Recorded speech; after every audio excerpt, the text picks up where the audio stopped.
Le principe fondamental de la statique stipule que si un matériel S est en équilibre, on dit aussi au repos, alors l'effort résultant et le moment résultant à n'importe quel point sont nuls simultanément, c'est-à-dire en même temps.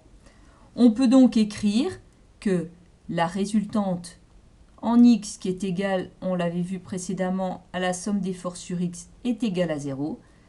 La résultante en y qui est égale à la somme des forces sur y est égale à 0. Et enfin, la somme de tous les moments par rapport à un point, donc on va en prendre un par exemple, le point O, est égale à 0. Voilà ce que stipule le principe fondamental de la statique. À partir de là, on va pouvoir calculer les actions qui sont inconnues. Par exemple, si on prend cet exemple-là, alors on va déjà faire une modélisation. Ici, on a une articulation, on l'avait vu dans une vidéo précédente.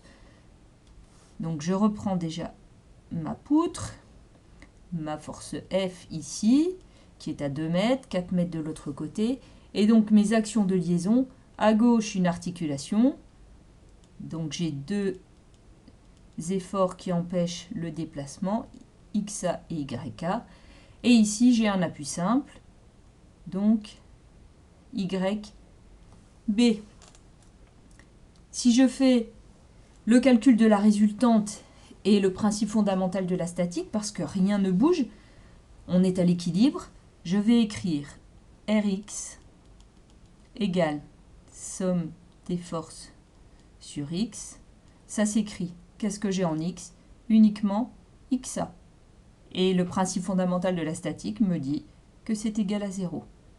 La résultante en Y, c'est égal à la somme des forces sur Y est égal à 0. Donc ça s'écrit. Qu'est-ce que j'ai en Y? J'ai YK. Attention à mes signes. Donc mes X, mes Y et mes moments positifs. Donc YK est positif. Moins F plus YB est égal à 0. Et enfin, le moment résultant, on le calcule la plupart du temps à l'endroit où on a le plus d'inconnus. C'est ce qui va être le plus simple pour les calculs, sachant que la somme des moments, le moment résultant est nul quel que soit le point, parce que tout le solide, tout le système est à l'équilibre. Donc là, je vais calculer le moment par rapport au point A, donc il est nul, et ça s'écrit.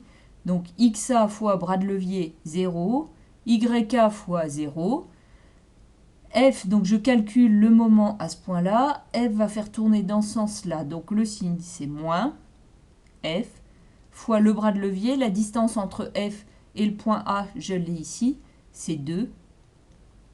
YB va faire tourner dans le sens positif, plus YB fois le bras de levier, c'est-à-dire la distance entre YB et le point A, c'est 4 plus 2, 6, est égal à 0. À partir de là, je vais pouvoir calculer YB. Donc YB est égal à F fois 2 divisé par 6. F vaut 12, donc c'est égal à 24 divisé par 6. C'est donc égal à 4 kN, parce que ici, mon unité est en kN. Une fois que j'ai trouvé YB, dans cette équation-là, je connais YB, je connais F, je vais pouvoir calculer YK. Donc YK égale, F, je le passe de l'autre côté du signe égal, donc il change de signe. YB, je le passe de l'autre côté du signe égal, donc il change de signe, il devient moins. Donc F, c'est 12.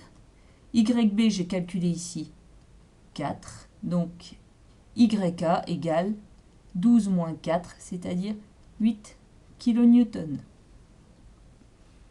Et donc on a XA est égal à 0. YB